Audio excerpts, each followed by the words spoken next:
नमस्कार, मैं हूं आपके साथ अनुष्का। आइए बढ़ते हैं आज की खास खबरों की ओर। उज्जैन पुलिस नशीले पदार्थों के सेवन की रोकथाम के लिए सक्रिय रूप से काम कर रही है। चिमनगंज थाना पुलिस ने हाल ही में एक चेकिंग अभियान चलाया, जिसमें पान की दुकानों और अन्य दुकानों की तलाशी ली गई।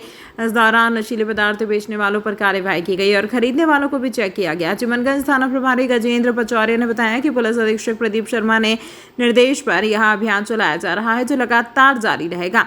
उन्होंने कहा कि नशे की लत से दूर रहने के लिए लोगों को जागरूक किया जा रहा है और नशीले पदार्थों की बिक्री पर रोक लगाने के लिए कड़ी कार्रवाई की जा रही है। पुलिस का यह अभियान नशे के खिलाफ लड़ाई में एक बड़ा कदम है। उन्होंने बताया कि पुलिस की इस कार्रवाई से नशीले पदार्थों की बिक्री पर रोक लगेगी और लोगों को नशे की लत से दूर रहने में मदद मिलेगी।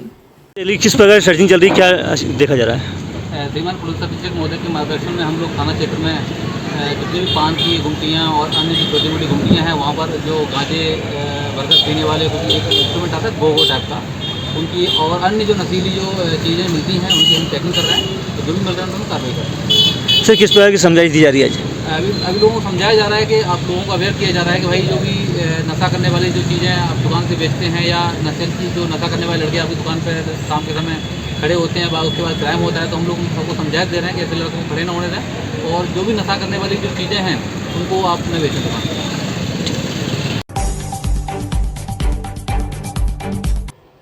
उज्जैन आलोट संसदीय क्षेत्र के लोकप्रिय सांसद अनिल फिरोजिया का जन्मदिवस सेवा समर्पण और सामाजिक सरोकार के साथ धूमधाम से मनाया जा रहा है।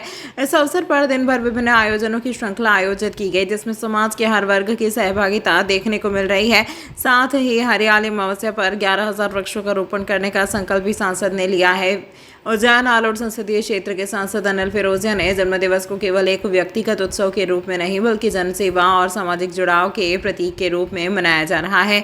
जन्मदिन के उपलक्ष्य में सबसे पहले साधु संतों का श्रीफल और शॉल उड़ाकर सम्मान किया गया। उसके बाद जरूरतमंदों को 25 लाख रुपए के करीब 150 सहायक उपकरण वरिष्ठ नागरिक जनों, दिव्यांगजनों और जरूरतमंद व्यक्तियों को वितरित किए गए। इसमें बुजुर्ग और गतिशीलता, वॉकिंग स्टिक, आराम और स्वास्थ्य सुधार के लिए सिलिकॉन फॉर्म कुशन, विशेष जरूरतों वालों व्यक्तियों के लिए स्टूल चेयर विद कमोड, श्रवण बाधित व्यक्तियों के लिए कान की मशीन, ट्राइसाइकिल और मोटराइज्ड ट्राइसाइकिल, दिव्यांगजनों की गतिशीलता बढ़ाने के लिए वितरित किए गए। इस कार्यक्रम में उपस्थित लोगों ने सांसद फिरोजिया की संवेदनशीलता और सेवा भाव की जमकर सराहना की। सांसद अनिल फिरोजिया ने इस अवसर पर सभी आगंतुकों से व्यक्तिगत रूप से मुलाकात की, उनकी शुभकामनाएं स्वीकार की और उनके साथ विचार विमर्श किया।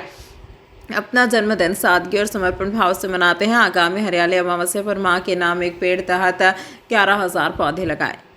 आज प्रति वर्ष अनुसार इस वर्ष भी जो मेरा जन्मदिन मनाया जा रहा है वो सेवा सप्ताह के रूप में मनाया जा रहा है। और आज हम दिव्यांगों को ट्राईसाइकिल और व्हीलचेयर, कान में सुनने वाला उपकरण, ऐसे 150 उपकरण है जो हम यहाँ पे हमारे दिव्यांग भाई बहनों को दे रहे हैं, क्योंकि मोदी जी का भी आग्रह रहा है कि अपने जन्मदिन पे सेवा कार्य करें। और इसके बाद हम हरियाली अमावस्या पे 11,000 वृक्षारोपण भी करेंगे, एक पौधा माँ के लिए। हाँ, हमारे साधु संतों का हमने आशीर्वाद लिया है। महामंडलेश्वर आए थे और उन्होंने भी ये कहा है कि दिव्यांगों की सेवा करना ही नारायण की सेवा है, और उन्होंने हम सबको आशीर्वाद दिया।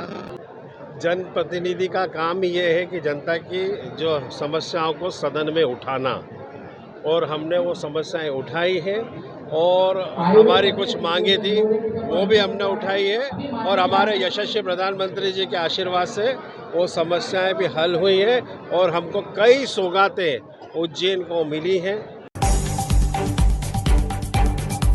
पहले सोमवार को बाबा महाकाल की पहली सवारी धूमधाम के साथ निकाली गई। बाबा महाकाल चांदी की पालकी में सवार होकर नगर भ्रमण पर निकले। इस दौरान लाखों श्रद्धालुओं ने अपने राजा के मनमहेश स्वरूप में दर्शन कर आशीर्वाद लिया। सावन और भादो मास में बाबा महाकाल की सवारी निकाले जाने की परंपरा अनादिकाल से चली आ रही है। इसके पहले महाकाल मंदिर के सभ्या मंडप में शासकीय पुजारी पंडित घनश्याम शर्मा द्वारा भगवान महाकाल की पूजा अर्चना की गई। इस दौरान मध्य प्रदेश सरकार के कैबिनेट मंत्री तुलसी सिलावट मौजूद रहे। पूजन के बाद पालकी को कांधा देकर नगर भ्रमण के लिए रवाना किया गया। वहीं मंदिर के मुख्य द्वार पर पुलिस दल ने भगवान महाकाल को गार्ड ऑफ ऑनर दिया। इसके बाद बाबा महाकाल चांदी की पालकी में सवार होकर राजसी ठाट बाट से प्रजा का हाल जानने नगर भ्रमण पर निकले तो प्रजा ने भी अपने राजा के स्वागत में पलक पावड़े बिछा दिए। सवारी महाकाल घाटी गुजरी चौराहा पान दरीबा और रामानुज कोट होते हुए रामघाट पहुंची, जहां बाबा महाकाल का शिप्रा के जल से अभिषेक किया गया। इसके बाद सवारी कार्तिक चौक, ढाबा रोड और गोपाल मंदिर से गुजरते हुए पुनः महाकाल मंदिर पहुंची। बता दें कि भक्तों की सुविधा के लिए LED स्क्रीन की व्यवस्था की गई जो बाबा महाकाल की पालकी के पीछे चल रही थी। यह व्यवस्था प्रशासन ने इसलिए की ताकि जो भक्त बाबा महाकाल के पालकी में दर्शन नहीं कर पाते वह सुगमता से LED स्क्रीन के माध्यम से बाबा महाकाल के दर्शन कर सकें। इसके अलावा पुलिस प्रशासन ने भी सवारी की व्यवस्था के लिए 2200 जवानों को लगाया था, जो सवारी मार्ग सहित हाई राइजिंग बिल्डिंग से चप्पे चप्पे पर नजर रखे हुए थे और सवारी मार्ग की बागडोर संभाले हुए थे। साथ ही सवारी मार्ग पर ड्रोन कैमरे से नजर रखी जा रही है।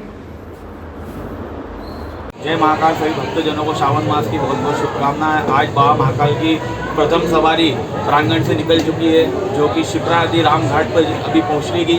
वहां से पहुंचने के बाद भगवान का जलाभिषेक होगा। जलाभिषेक होने के बाद बाबा पूरे प्रजा को प्रजा का हालचाल जानेंगे। प्रतिवर्ष अनुसार इस बार भी 4 सवारी सावन मास की रहेगी और भादों की 2 सवारी रहेगी। तो भादों की सवारी में जो अंतिम सवारी रहेगी उसे शाही सवारी का रूप दिया गया है, जिसे राष्ट्रीय सवारी अब कहा जाने लगा है। आपका नाम? पंडित मोहित उपाध्याय। इस अंक में फिलहाल इतना ही। अगले अंक में आपसे फिर होगी मुलाकात। तब तक के लिए नमस्कार।